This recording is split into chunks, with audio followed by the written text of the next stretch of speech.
Lahat na ginamit ko, pero ang itim pa rin ang kilikili ko. Makulimlim pa rin ba ang kilikili mo? Kahit lahat ng deodorant ay nasubukan mo na? Oo, at anong pwede kong gawin?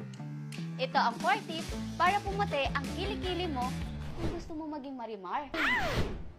They ask you how you are, you just have to say that you're fine when you're not. Number 1, bawasan ang pagkain ng matatamis. Kaya ka nagkakaroon ng maitim na kilikili ay dahil sa mataas na blood sugar.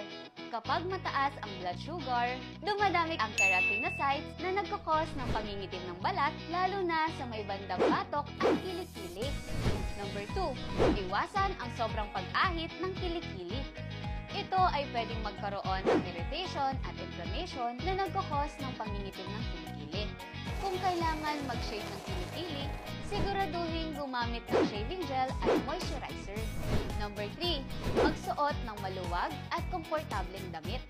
Kapag mahilig tayo sa masisikip at makakapal na damit, nag-i-introduce tayo ng irritation sa kilikili natin.